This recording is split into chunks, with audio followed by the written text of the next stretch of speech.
네, 안녕하십니까. 2021년 9월 11일 울프입니다.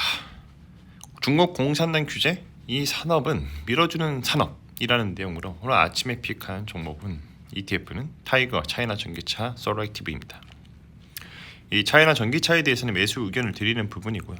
이 빠르게 확장하고 있는 중국 전기차 시장, 중국의 전기차 밸류체인에 투자한다라는 내용의 ETF 상품입니다. 이 주가 추세상 이 추세 상승하는 흐름을 좀 보여주고 있고 향후의 신고가 갱신 가능성이 보이고 있다. 자, 그 이외에 일주일의 급등한 섹터 ETF는 KB스타 팔라디움 이탄물 인버스 환해지 상품입니다. 이 투자 아이디어입니다. 중국 공산당 규제로 인한 중국 빅테크 하이리스크에 직격탄을 맞았죠. 그런데 여기서 우리가 생각해 보아야 할 게 리스크가 덜한 산업은 무엇일까? 중국 공산당의 규제를 덜 받을 수 있는 게 뭘까라고 생각해야 합니다. 전 세계적으로 또 국가 산업의 일환으로 중요하게 추진되고 있는 게 또 ESG거든요. 중국도 당연히 ESG를 할 것입니다. 그래서 저 같은 경우에는 저의 생각은 저의 투자 아이디어는 중국 내수 시장 위주로의 전기차를 좀 주목할 필요가 있다. 그리고 이제 배터리 밸류체인까지 성장 산업으로 분류하면서 우리는 중국 전기차 내수 시장에 투자를 해야 한다는 것이죠. 바이셀 메소드입니다. 프리미엄 구간을 닫고 내려올 때 매도를 하는 것이고요. 디스카운트 구간을 닫고 반등을 할 때 매수를 하는 것입니다. 좌우에 동일한 패턴이 나오면 매수와 매도를 적당히 적절하게 대응을 하시면 됩니다. 바이 포인트, 셀 포인트.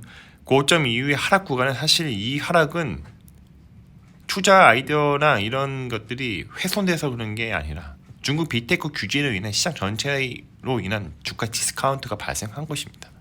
자, 그러나 이 이후에 새로운 하단 추세선의 반등을 한 후로 지금 검정실선 하락 추세선에서 돌파하는 흐름을 좀 보여주고 있습니다.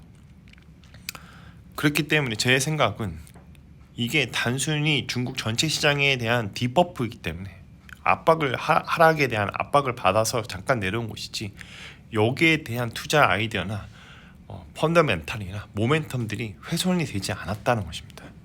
그렇기 때문에 다시 자금이 몰리면서 상승 국면으로 접어드는 것이 아닌가 그렇게 생각을 해봅니다. 거래 대금은 지속적으로 상승을 유지하고 있어요.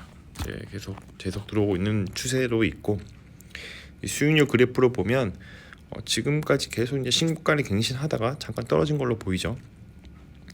이 산출 기관으로는 솔로액티브 에이지라고 해서 독일 지수 사업자로 갖고 온 것입니다. 이 지수 계열을 보면 중국이나 홍콩 본사를 두고 있는 중국 전기차 산업에 관련된 기업들, 완성차, 부품, 배터리, 화학기업까지 다 포함합니다. 그래서 20개까지 종목을 편입을 해 놓은 거고요. 산출 방법은 유동주 주식 시가총액 가중 방식이고 정기 변경은 매년 1월달, 7월달입니다. 총 보수는 연 0.49%, 분배금은 아직까지는 없어요. 자, 구성 종목을 보면 1위로는 간펑 리튬이라고 해서 비중이 8% 정도 많이 올라왔으니까 그 정도 되어 있을 겁니다. 이 두 번째, 세 번째가 특징적인 게 글로벌 X 차이나 일렉트릭 베이클 앤드 배터리 ETF입니다. 하나는 이제 홍콩 달러로 거래되는 그런 ETF고 또 하나는 이제 달러로 거래되는 그런 ETF입니다. 나머지는 BYD가 네 번째에 들어가 있고 다섯 번째, 여섯 번째는 배터리 소재에 관련된 중국 기업이 들어가 있죠. 자, 간펑 리튬 같은 경우에는 글로벌 수산 리튬의 최강자입니다. 그래서 이제 강봉 리튬의 리스크는 이제 탄산 리튬의 수요 확대라는 거죠. 이런 부분에 있어서 참고를 하시면 좋을 것 같은데 지금은 배터리 수요가 엄청나게 증가하고 있기 때문에 탄산 리튬에 대한 수요도 증가하고 공급도 증가한다고 할지라도 이 간펑 리튬에 대한 리스크가 완전히 생기는 것은 아닙니다. 기사에 잘 나와 있듯이 또 LG화학, 테슬라, 폭스바겐 장기 고업 계약을 또 이미 체결했기 때문에 지속적인 안정적인 또 실적이 보장되어 있는 거죠. 당분간은요. 자, 그리고 이제 두 번째, 세 번째에 있는 이 글로벌 X ETF 같은 경우에는 글로벌 X라는 상품은 이제 미래에서 자산 운용에서 운영하는 ETF입니다. 홍콩 달러 그리고 그냥 US 달러로 트레이딩을 할 수 있는 상품이 두 가지가 상장되어 있고요. 이 포트폴리오를 보면 이 두 가지의 포트폴리오 보면 거의 똑같습니다. 거의 차이가 없어요. 비슷한 수준에 또 비슷한 비중이 들어가 있어요. 마치 이렇게 들어가면 아마 그 3배로 추정하는 그런 ETF처럼 보여요. 근데 그런 건 아닌 것 같고, 예, 거의 우리가 직접적으로 이 ETF를 매수를 하지 않고 국내 상장된 매수를 하면 똑같이 이들 업체, 이들 기업한테 투자한 거나 다름없기 때문에 야 이런 것도만 이런 거가 있구나 생각이 있으신 분들은 직접 매수하셔도 괜찮을 것 같습니다. 저희 코멘트는 장기적 시각에서 지속적으로 우상향할 중국 전기차 배터리 시장이라는 거죠. 이 중국 내수 시장의 수요에 또 적극적으로 또 대응을 하고 있고, 이 중국 정치 공산당에서 적극적으로 또 서포트하는 그런 기업들로 구성되어 있습니다. 특히나 배터리 소재 중심 회사는 배터리가 치킨 게임으로 들어가지 않는 한 앞으로도 크게 상승할 것으로 기대를 합니다. 자, 이 외에도 이번 주에 많이 상승한 섹터로는 KB스타 팔라디움 선물 인버스 환해지 상품인데, 이 팔라디움 하락에 투자를 한다는 것이죠. 지금 이제 화석 연료 전기차가 많이 향후에